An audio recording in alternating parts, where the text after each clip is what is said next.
All right, let's get right into it. Welcome to today's explainer. We're diving into a really fascinating paradox. Why is it that highly intelligent minds so often struggle with the simplest of decisions?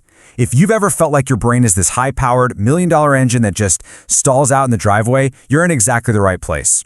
We're going to unpack the actual mechanics of the overthinking mind and, most importantly, figure out how to finally get it working for you instead of against you. It's a question that honestly plagues so many high achievers. Think about it. How can a brain that is literally capable of brilliant pattern recognition completely freeze up over an everyday choice? I mean, you see patterns that most people completely miss, right? Your mind is incredibly sharp. But then, when it comes time to just make a call on something super basic, it feels like wading through wet cement. So why exactly does this happen? Well, that brings us to section 1, the paradox of intelligence, or how your biggest strength actually becomes a weakness. To really understand this, we need to look at what's actually happening inside a highly active mind. And the real problem?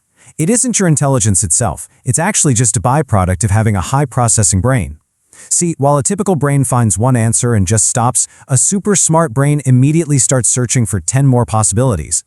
When other people just quickly choose an option and move on, the overthinker gets totally trapped in the what-ifs. You start asking, wait, what if the other option is better? What if I'm missing a crucial variable? You aren't just making a decision anymore. You're basically running a massive, complex simulation of every single possible alternate reality. Moving on to section 2, the overthinking trap, when the mind becomes way too loud. Because here's the thing, this constant search for possibilities doesn't just happen during major life events like, buying a house or changing careers. It bleeds into our daily routines and creates this exhausting trap where you're perpetually stuck in the planning phase. You just can't exist in the moment. You might actually deeply relate to some of these everyday symptoms. Think about how often a simple, everyday text message turns into a complex puzzle where you analyze every single word over and over again. Or think about what happens at night. The house gets perfectly quiet, but your mind, it becomes louder than ever. You start magnifying tiny, insignificant mistakes from your day until they feel absolutely massive, triggering this intense self-doubt. Your highly capable mind literally starts questioning its own abilities simply because it's trapped in a loop. Which leads us right into section 3, the illusion of perfection, the fear of regret. Now, the root cause behind all this intense mental exhaustion, it's not a lack of ability, and it's certainly not a lack of courage. Actually, it's the pursuit of a totally impossible ideal. It's this deep-seated belief that if you just think a little bit harder, you can eliminate literally all risk. There's a quote that captures this perfectly. The fear isn't failure, it's choosing the wrong path and regretting it later. Intelligent people are so often paralyzed not by the sheer fear of failing, but by the incredibly heavy weight of potential regret.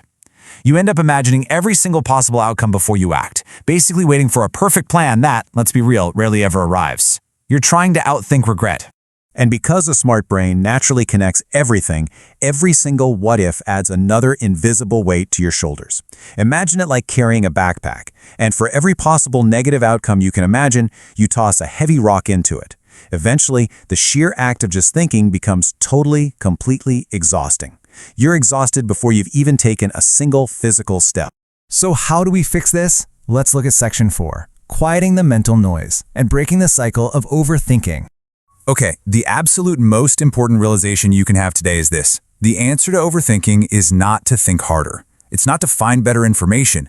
The answer is to completely change how you process and react to your own thoughts. First up, we really need to define mental noise. What is it? Well, these are thoughts created by your mind that do not need to be believed.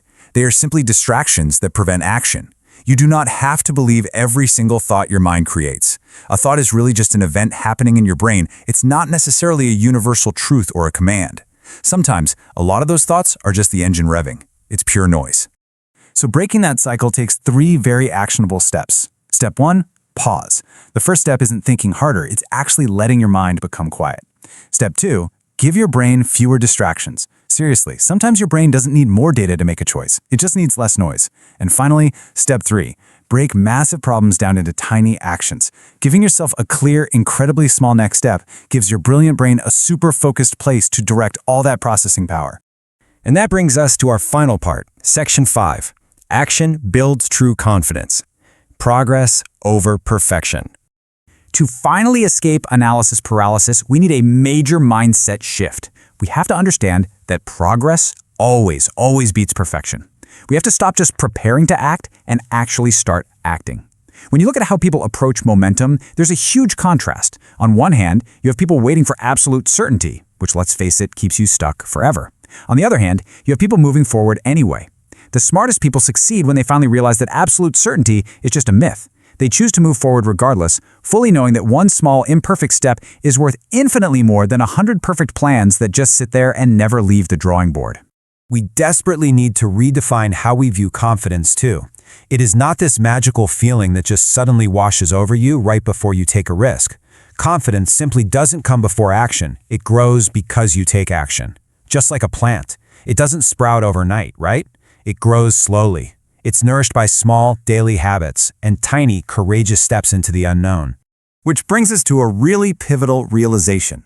Action is the bridge between fear and confidence.